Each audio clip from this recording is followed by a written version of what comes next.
thank you very much for joining us today to our first ever leadership dialogue series. We are representing here Genetic Society of America, and we are part of community membership subcommittee here. We try to address challenges and concern of our fellow early career scientists by creating facilitating team building activities and networking possibilities across ECLP program, but also to different program cohorts members. And our committee is organizing this leadership dialogue series to highlight role of effective leadership in science academia. And our goal is to invite and recognize leaders in science from academia as well as industry and speak to them about what being a leader means to them.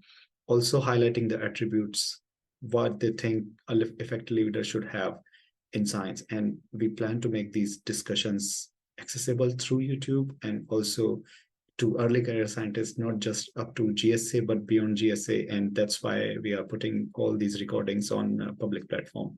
Moreover, we aim to achieve through our leadership dialogue series is to promote discussion around in need of good leadership in academia research. And also we want to keep these resources inclusive.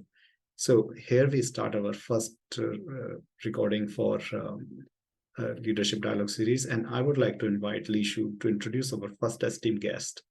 Li Shu, please go ahead. It's my great honor and pleasure to introduce our guest today, Dr. Stephanie Robel. Stephanie is currently an associate professor in the Department of Cell, Developmental, and Integrative Biology at the University of Alabama at Birmingham. Her research is focused on brain health, including the cellular and molecular mechanisms underlying changes in brain functions post-mild traumatic brain injury or concussion. In just the first 2 years after she became a tenure-track faculty in 2016, she has brought in more than $6 million in research funding, which is incredibly impressive and a great testament to the robustness of her research program. Stephanie grew up in Berlin, Germany, and completed her PhD in neuroscience in Munich. After her PhD, Stephanie started her postdoc training at UAB. That was when she developed a deep interest in personal development and leadership skills. She realized she could use her research skills not just to the human brain, but also the potential of our minds. Since then, she has gone on to lead a variety of leadership initiatives and founded her leadership-focused blog at stephanierobel.com, championing autonomy, individualism, and creativity in academia. She has created countless lectures, courses, keynotes, websites, and so on to help other academics perform better and lead teams more effectively, which is why we invited her here today to share some of her strategies and tools to navigate what it takes to become a good leader in our everyday work and academic pursuits.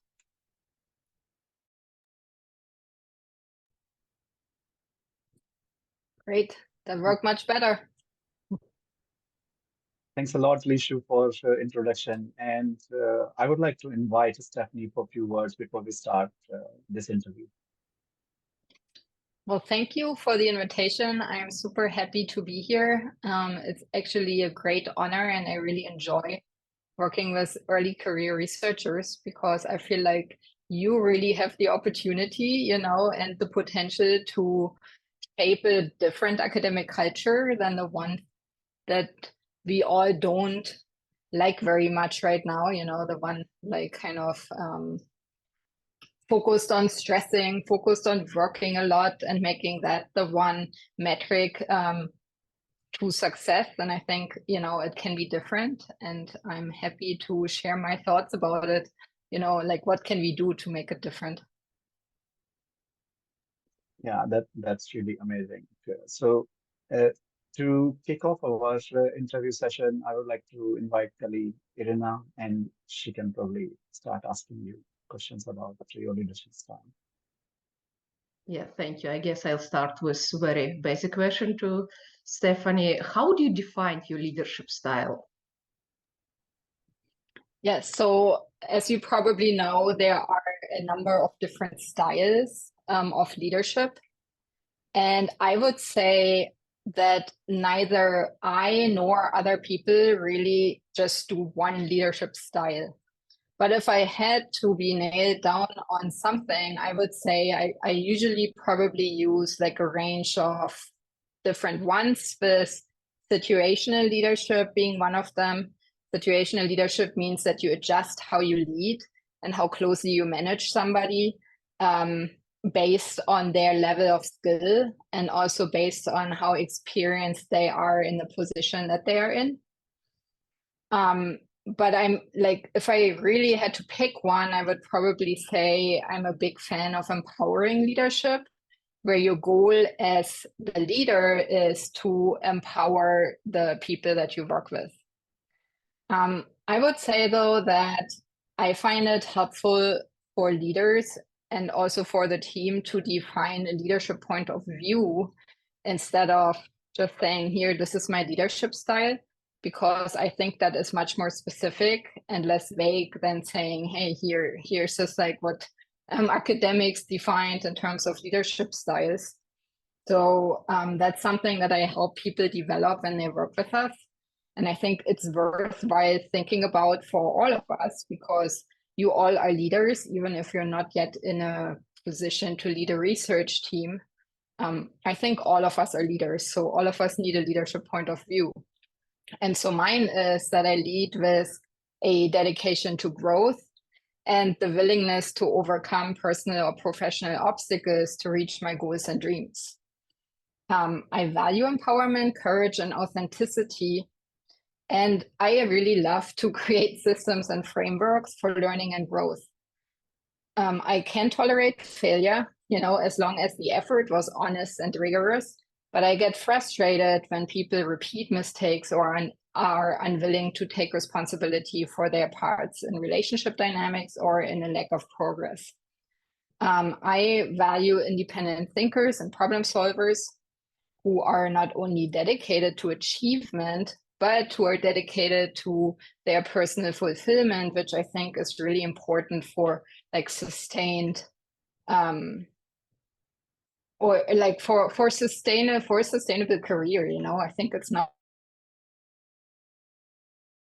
about doing that in a way that brings you joy, in a sense.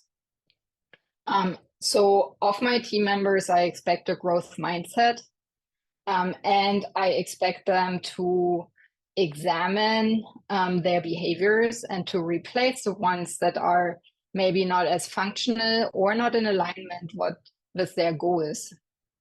I definitely value action over like thinking and talking, although I realize that we need all of them, to be good scientists. I appreciate efficiency, and that's just like part of who I am, I think, as a person, and clarity of communication.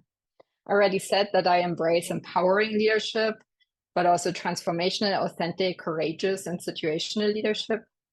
And I aspire to lead through mentoring and coaching. And, ultimately, I want each one of my team members and also my colleagues, this is kind of the expanded version of my mission to achieve professional success alongside fulfillment. And that is the desire that really drives all my decision making. That's really cool and very well drafted leadership style. Walid had another question about your leadership blog series. Walid, please go ahead. Yeah, thank you, Kaushal. Dr.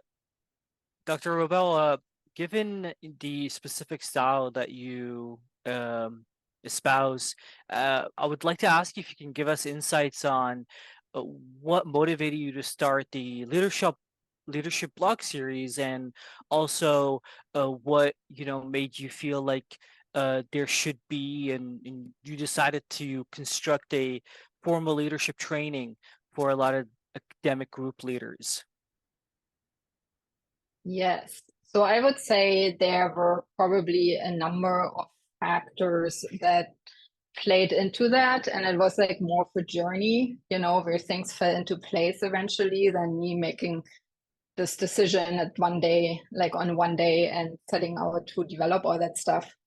So during my postdoc, I realized that there's actually a lot more to being not just successful, but kind of like making an impact and doing research in a way that makes a difference, maybe not just in the outcomes, that we achieve with our science, but also in how we go about getting them, right?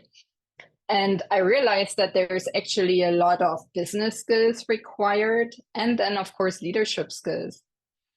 And so it all started with me learning how to write grants in a more effective way. But in that process, I came across, you know, how entrepreneurs go about developing themselves when they think about starting businesses.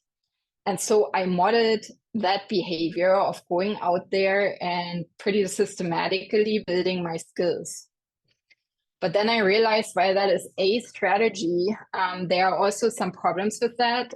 For example, like the nature of our work in academia is a little bit different than being out there and running or building and running a business, or going out there and working in the corporate world or in industry.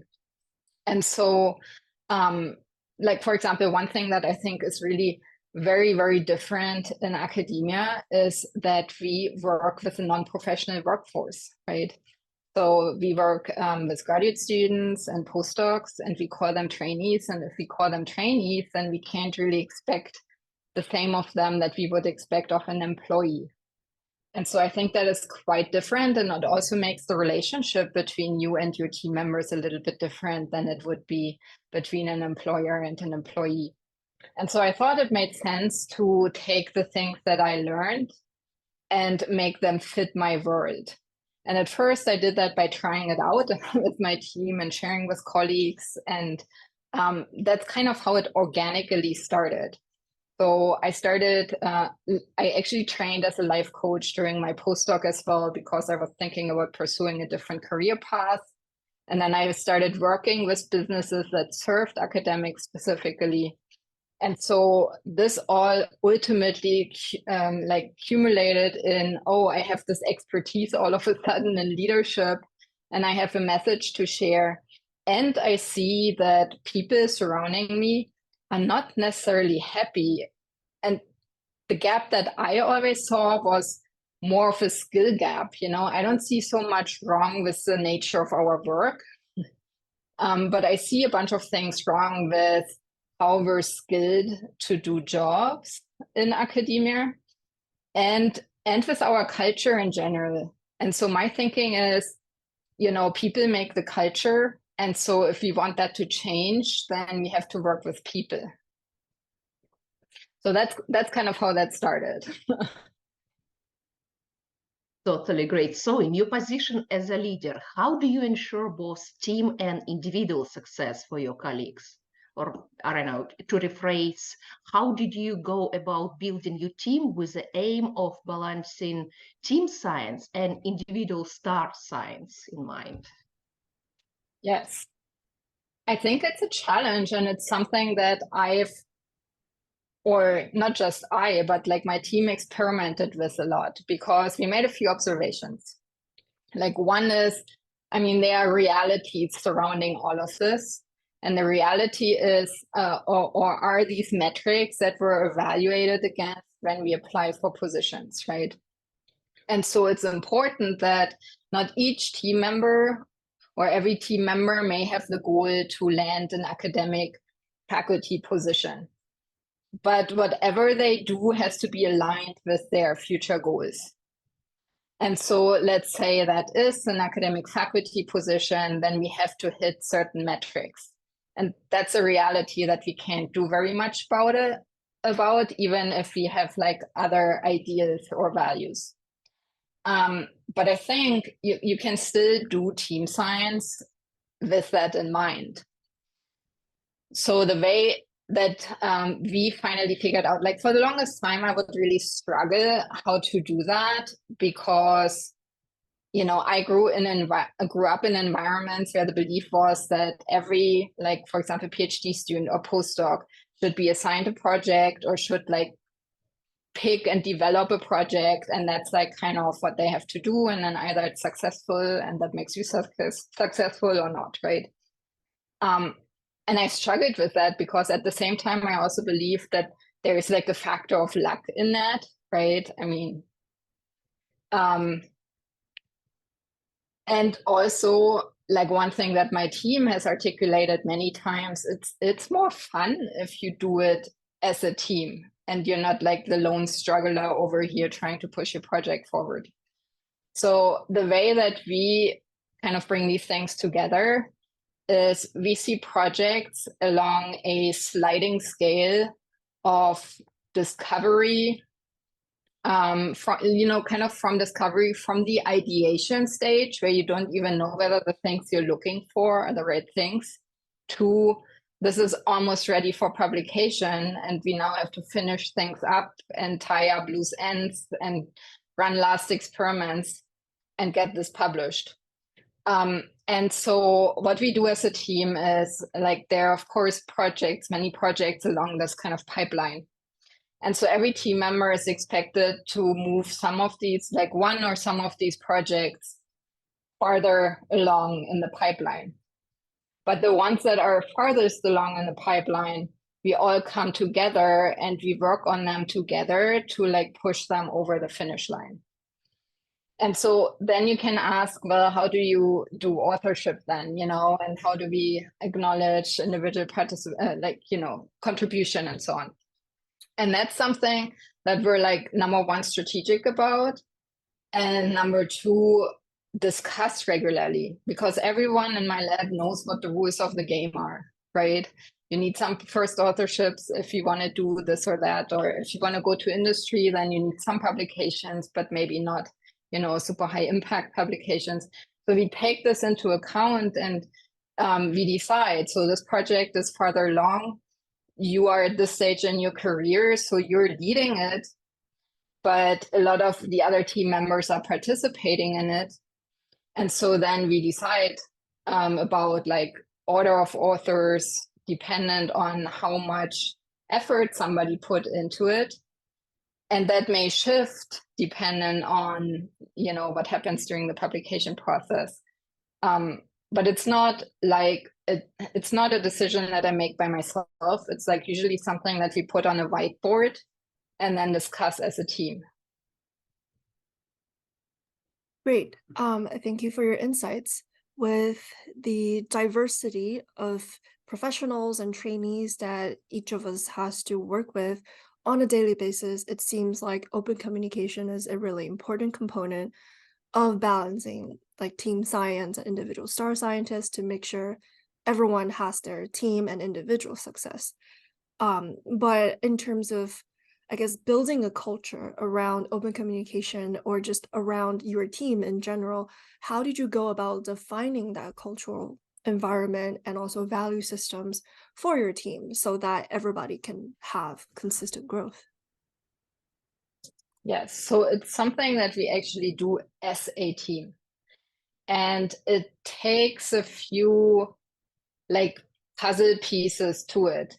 So I think everyone needs high levels of self-awareness.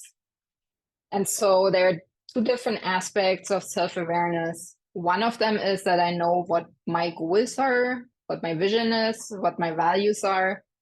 And kind of, like that goes into values, but what am I willing to do in order to reach my goals? Like, what's my leverage on myself in a sense, right? And so we build that fairly systematically in my team by reflection, So once a year, for example, we will discuss our team vision or team values. But before we do that as a team, everyone needs to reflect on what their vision and values are. And so as a team, there is like a intersection in a sense of these different values and the vision.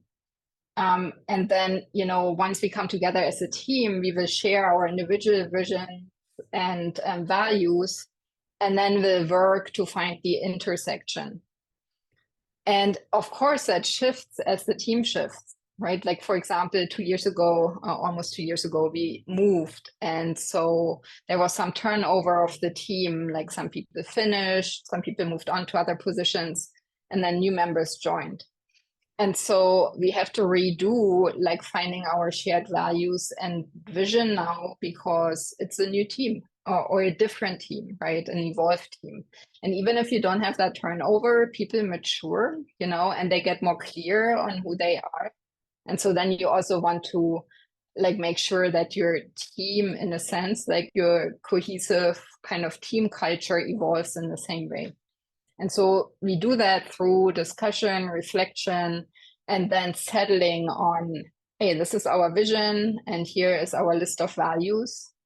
And then importantly, though, like how do you, because defining the value is the first step, right? But then, or defining the culture, but then living the culture is a whole different ballgame. And so, you know, we make sure that we have systems in place, or the other way around, that our systems actually reflect the culture and the values. So as an example, part of our values, or one of our values, is growth. So we have like slots, meeting slots. For example, every 2 weeks on Wednesday, we will have an hour where we discuss like growth related professional development things, or diversity, equity, and inclusion. So in that way, we make sure we're actually living what we're putting forward there. And so I think the last element to that, though, is that as a leader, you also have to live the culture and the values. And so if growth is a value as a team, or if growth is something that's important to me as a leader, I also have to demonstrate growth, right? So personally, I always have like trainings going on, or some kind of goals for myself, you know, learning and development goals. Like, for example, this year and years past, I've worked toward like a certain leadership certification that helped me grow my own leadership skills. In the next few years, I want to build my skills in computational data analysis, because I feel like that's where my research program, I mean, where every research program kind of is going, and skills that I hadn't developed before, and that are also hard to hire for the team, because, you know, like kind of a discrepancy between the labor market and the need right now. And so that's kind of how we do culture. That's really cool, actually, and very inclusive approach for individual as well as team development. Also, lead by example, as you mentioned. So I would like to ask a question about which actually resonate a lot with young PIs, because they all have good intentions, but when things goes wrong, they really don't know how to handle situations anymore. And do you have any feedback, advice for young PIs like in situation like this? Yes, so that was probably one of my bigger learnings, and not just for so like first for myself, right? Where I realized when I started as a PI, I had a lot of good intentions. I didn't want my team to be overwhelmed and stressed. I, you know, wanted to have like an uplifting, empowering culture. And then that also sometimes clashed with reality, you know, where I realized that I'm actually, I don't know, like in the attempt to make it less so, like actually introduced a lot of stress by like managing too tightly, or by emphasizing productivity a lot. And so I think it's important for us to be clear on our intentions, but then also to check against the reality. Is that how I'm showing up? Or am I saying I don't want us to be stressed all the time, but I'm stressed all the time, right? And if that is so, then don't beat yourself up about it, but ask yourself, okay, so how do I contribute to the thing that I don't want? And why is that? You know, is there skill lacking, or, you know, and I think the important thing is to not just stay at the surface, because especially when it comes to this example of stress and overwhelm, we all have these cultural beliefs going where, like, oh, that's like on the one hand a good thing because that means you work hard, right? It's like kind of part of the whole set of expectations in academia that we're stressed and overwhelmed if we want to claim we're doing a good job, right? And so I wouldn't leave it there, but I would ask myself, well, why do we think it has to be like that? You know, Why do I have never enough time to like settle down and think and do what's important to me? So I think it's about asking better questions and not settling for this is the standard, but to set your own standard. And then, I mean, there's, you know, like what I do in my trainings is just a tiny piece of a whole area of research on organizational culture and psychology and leadership. And so we do actually know a lot about what kind of interventions are helpful and what kind of approaches get you certain results. And it's just a question of connecting with that. Yeah, thanks a lot. Dr. Robel, you know, one in my own mind, one prescription to these issues that you are talking about is this component in every work environment of a feedback creation. Sort of we talk now of feedback culture in a lot of the work environments, whether it's in the academic setting or the industrial setting, in the industry setting, sorry. And so what I'm wondering is, how do you see the role that this feedback culture can play in science? And as a leader yourself, if this is a component you do appreciate, how do you create a feedback-rich culture that also can cultivate a sense of safety and trust in your members and your team? Because it is not always easy to take into consideration the psychological security of your team while you're trying at the same time to ensure a productive environment for your own lab. Yes. I believe that feedback is important, but there's also a skill and an art to giving feedback. And so what I teach team members and then what we do as a team. So I think it's a big topic to create psychological safety for a team. And I think feedback is part of it, or just having open communication. And one thing that you can start with, and you don't even have to be the team leader to start with that, but you can ask your peers, what does it take for you to feel safe? And then, of course, being open to the answers that you're getting and also encouraging people to really take it a little bit deeper there. And I bet you anything that one of the requests is to get honest feedback, right? I think sometimes, you know, it differs culturally. I am originally from Germany, and I experienced lab cultures there that were much more open and honest in a sense. So you would know where you stand with people. You know, if you had the impression or got the feedback that your team leader or a colleague was satisfied with your performance, you could rely on the fact that you deliver satisfactory performance. Now, when I came to the States, I experienced that as a little bit differently, where I felt like sometimes people said one thing to your face, but then that wasn't necessarily how they exactly felt about yourself. And so I think in order to create a safe culture, you have to be able to trust that what comes out of people's mouths is actually truthful for them, and there isn't a different secondary story going on. So that's like one thing that I've worked with my team on a lot. And, you know, it's a complex thing because people are not dishonest because they are like evil or have bad intentions. They're dishonest because they don't want to hurt other people's feelings, right? And so one thing that I explain to folks is that there's like the providing feedback part, you know, so there's this one person who provides feedback, and then there's a second person who receives the feedback, and both have responsibilities.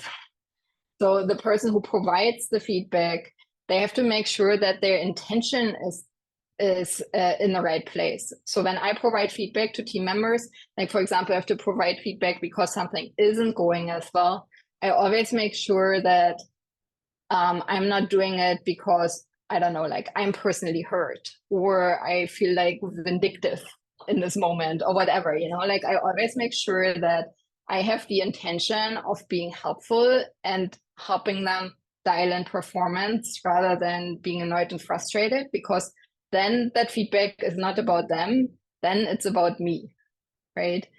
But then the person receiving the feedback also has a responsibility, and their responsibility is to compare what they know about themselves with the feedback that they are receiving. And if there's something that does not feel true, you know, then they have the right and the responsibility to reject that part and maybe to communicate that's not what it is.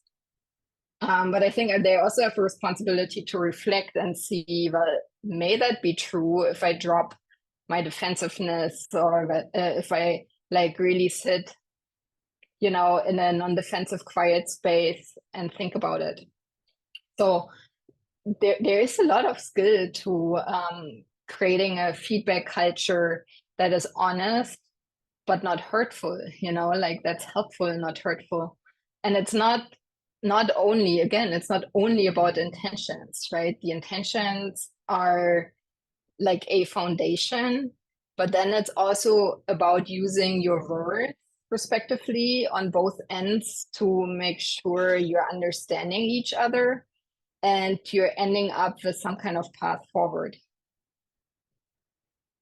Thank you. Just really raised such an important point. So I'll ask you a bit of follow-up question maybe, because you are communicating regularly with leaders across continents.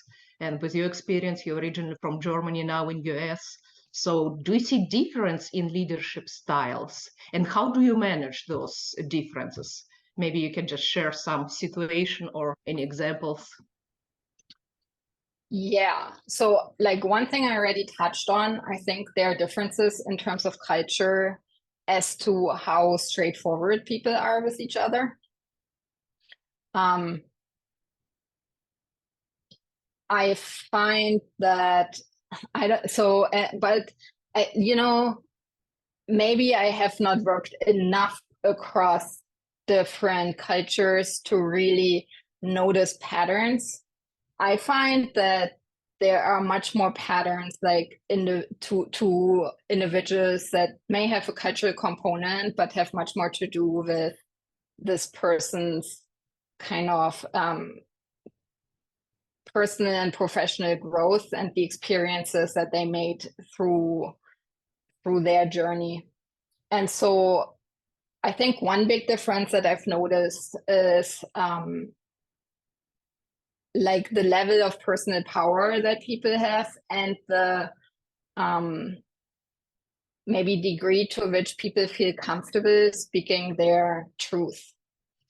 And so I feel when people are, for example, earlier in their career, they are much more open to feedback from what they perceive as authority figures, even if that feedback may not be good, right? So having those boundaries can sometimes be an issue for people. I've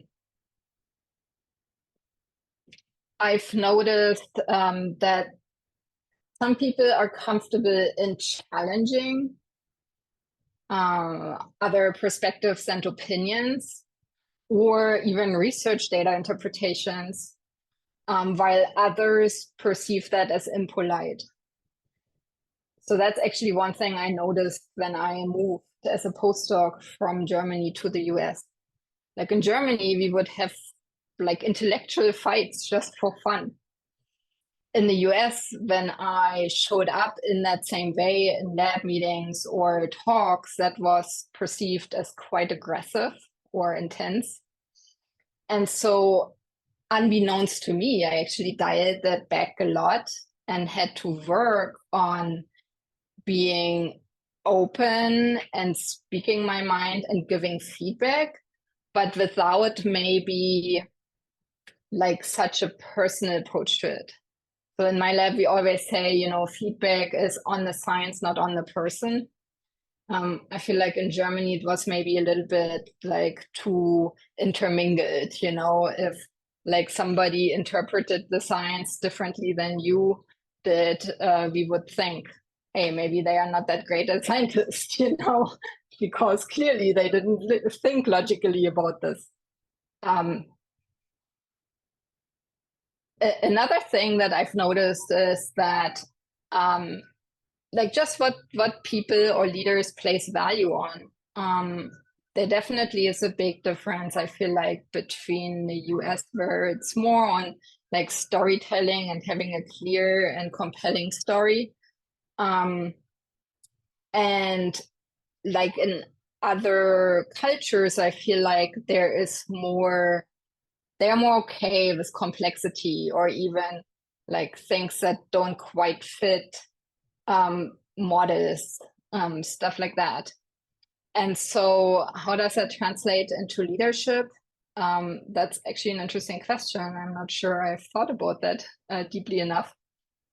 But I think like one thing that's probably shared across is that up until now, there has been very little preparing people for that leadership role independent of culture and country. And so I think that's something that we maybe collectively recognize and are working on changing.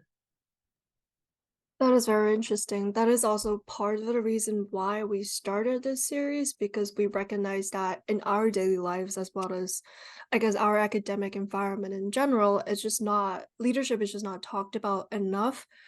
And I'm curious, actually. So in the huge depth and breadth of experience you've had in leadership, what has been the most difficult decision, if you can name one, that you have made as a leader? And from your experience, how can, for example, I or any kind of future leaders, current leaders, prepare ourselves for difficult decisions in the future? I really like this question because you say, how can you prepare, rather than how can you avoid getting in situations where you have to make challenging decisions. I think like one thing that we have to just accept is that there will be situations that require us to make decisions that are not binary or black and white or easy, right? Now, when I thought about this, I actually had a hard time like defining maybe one particular situation, but maybe a group of situations. And I think what's most challenging for me is when I have to make decisions about asking team members to find themselves a better aligned position outside of the team. It's something that I usually think about and consider for months. Like, I don't know, even, you know, half a year. It's like not a decision that I make lightly, but it's also one that I try to not make emotionally. So I'm somebody, I mean, I'm a growth-oriented individual. I believe that anybody can do anything they set their mind to, provided they also have the right resources. And so I don't let somebody go because they don't have a certain set of skills, right? And I also don't think that somebody who we decide needs to find a different path couldn't develop the skills that they need to continue. But sometimes the stress and the effort that somebody experiences, or that the team collectively experiences, or that I experience, are just too high a price to pay to get somebody to that other point. And so, and you know, the other thing that plays into it, it's like also a little bit of a business decision, right? It's a people decision and a business decision. So one of the challenges that we have as research team leaders, at least here in the US, is that our research teams are fairly small, and it's all on soft money, right? In Germany, there are some hard money positions for people, and that's like a different kind of model, and we can discuss probably at great length, like advantages and disadvantages. But one of the challenges of having a very small team is that it's harder to compensate for somebody not pulling in the same direction.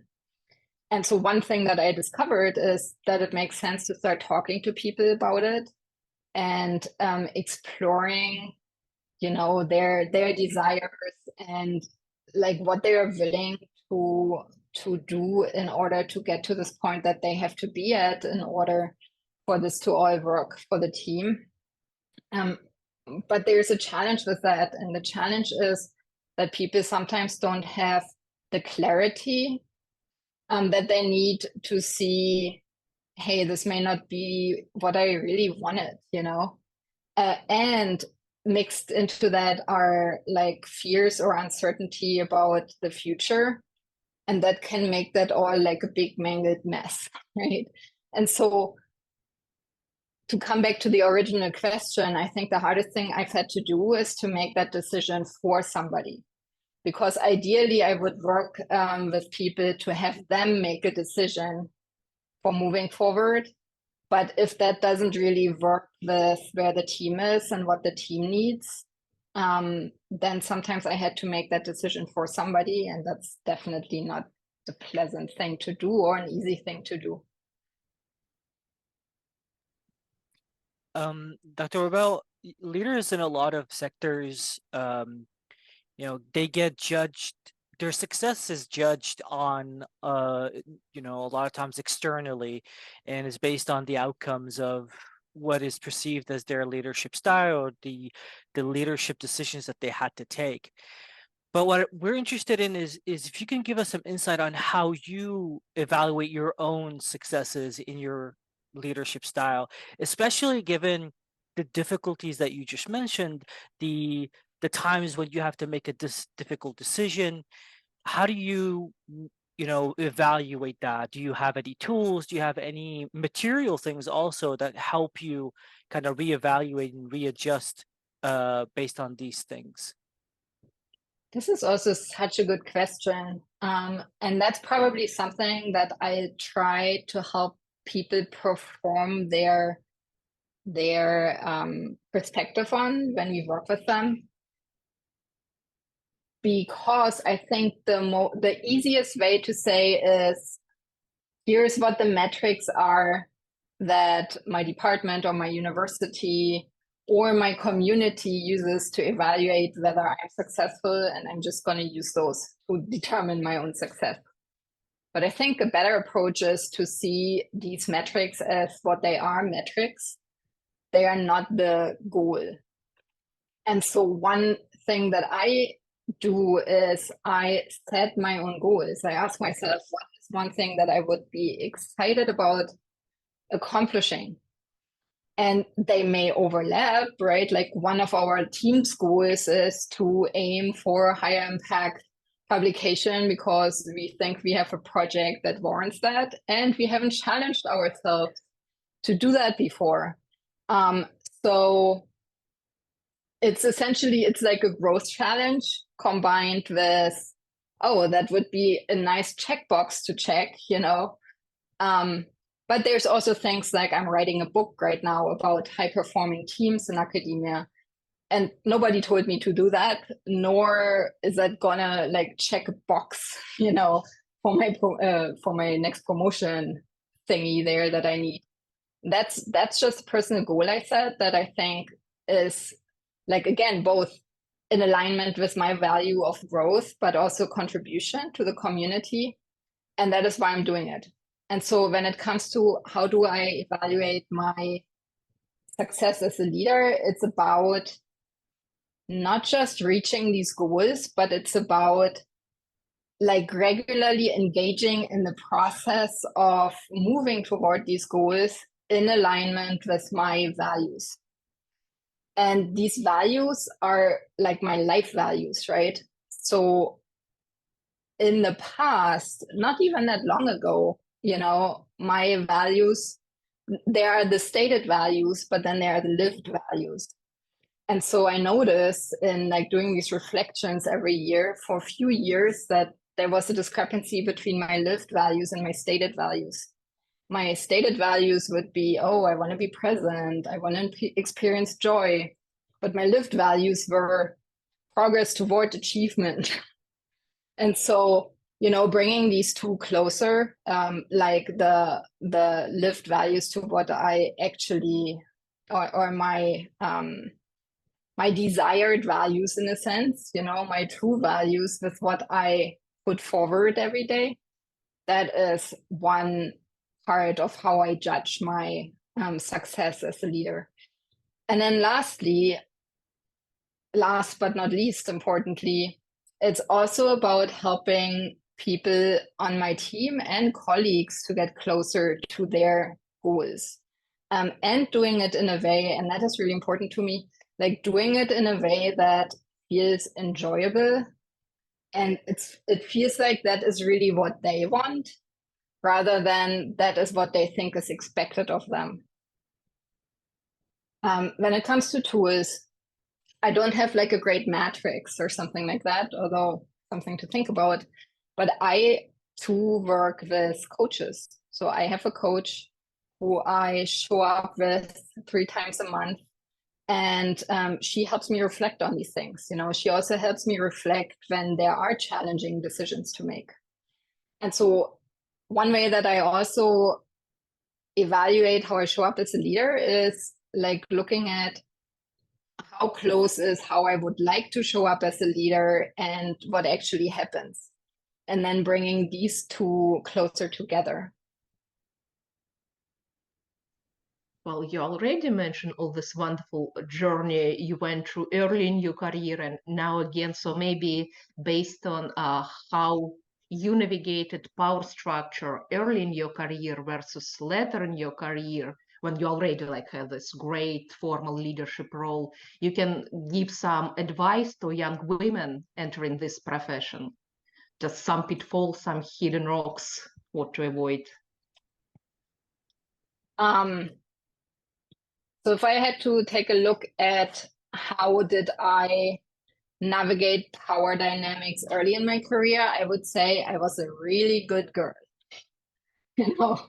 And so I think one thing that I would encourage women to do is to really examine what you want and compare that against the expectations. And it's actually not that easy to like take this apart, you know, like I recently had a conversation with my coach on that topic, and I'm like, you know, if I take away my desire to control things, which is not always a bad thing, but it can cause stress, right? And I take away what I think pleases others and meets expectations, which sometimes that's enjoyable for me, you know, so I don't want to take that from others either.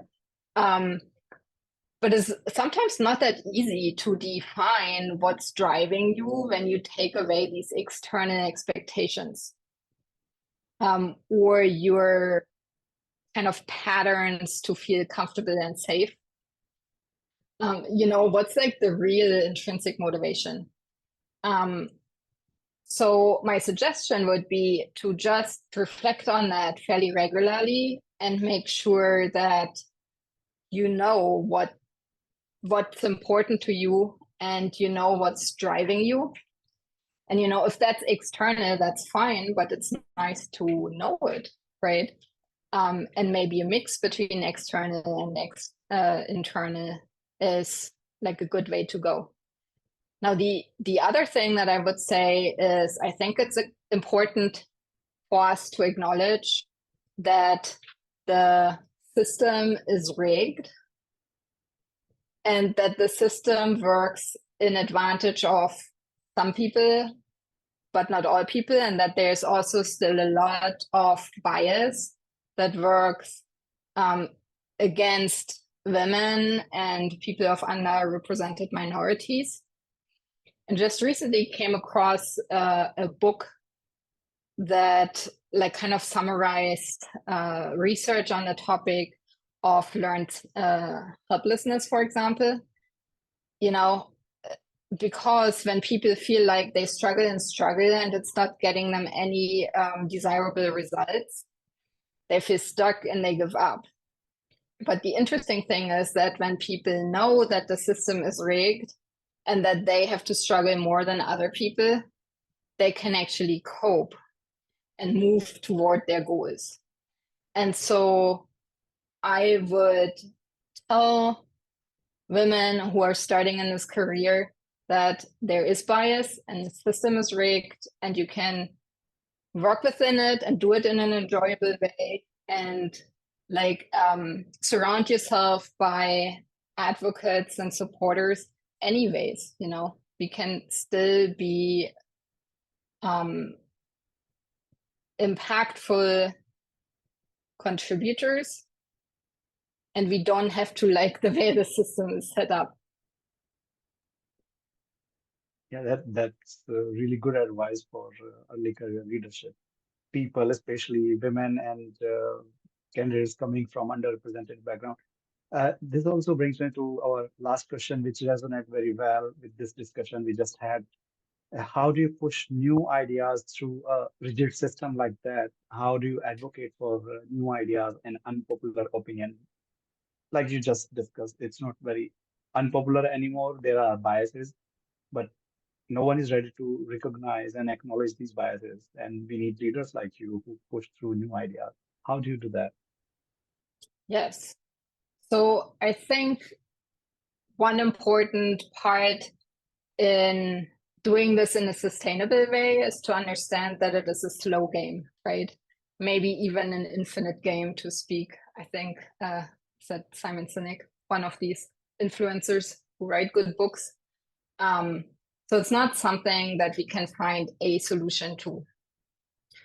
And so I think it's really a balance between standing in your truth and also refining your truth as you learn, and understanding that this isn't like a game with two parties where one is right and one is wrong, right?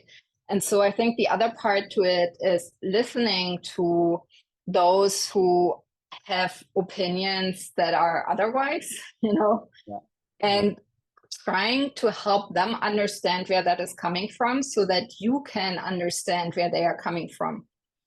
And an example is like recently, my business partner, Robert, and Kendra Sewell, who works as a coach in the business, but is also a tenured associate professor at Virginia Tech, we wrote an article about the 32-hour work week and how it applies to academia.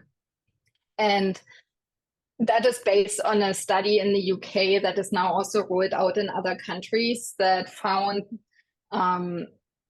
like with businesses that are actually not so different in size necessarily from what like our teams in academia, that having people work less, so there it would be a difference between a 40-hour week, you know, like an 8-hour difference, essentially a day per week.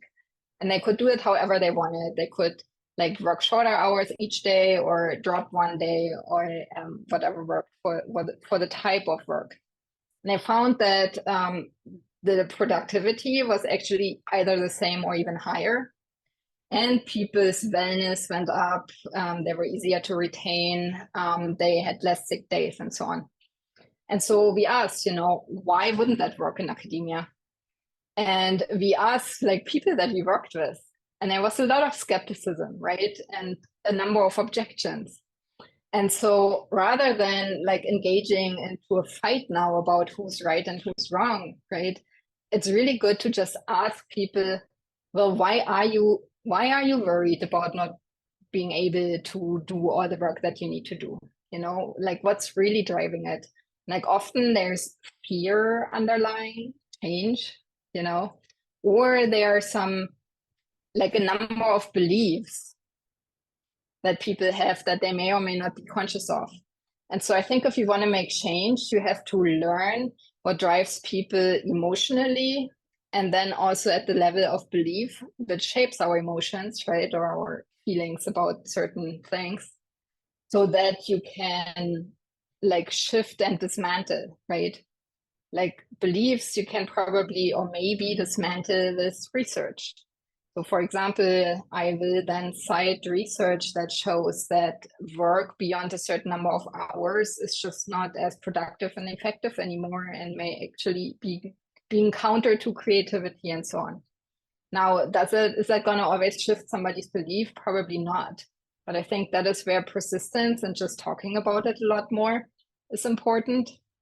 And so really it's about influencing other people in elegant ways, right? Like in ways that are not just essentially telling, like pushing against them, because if you push against someone, they are going to push back, right? Right. If you try to like take them with you, that may be a better idea. And then I think it's also about finding microenvironments that are supportive of your ideas so that you're not the lone fighter out there, because that can be very exhausting. Definitely. Yeah, I definitely agree about these microenvironment and communities. It's the same example for ECLP we have in GSA, where highly motivated early career scientists come together and they discuss new ideas, bring new initiative for community change on not just on GSA level, but on global impact. Yeah.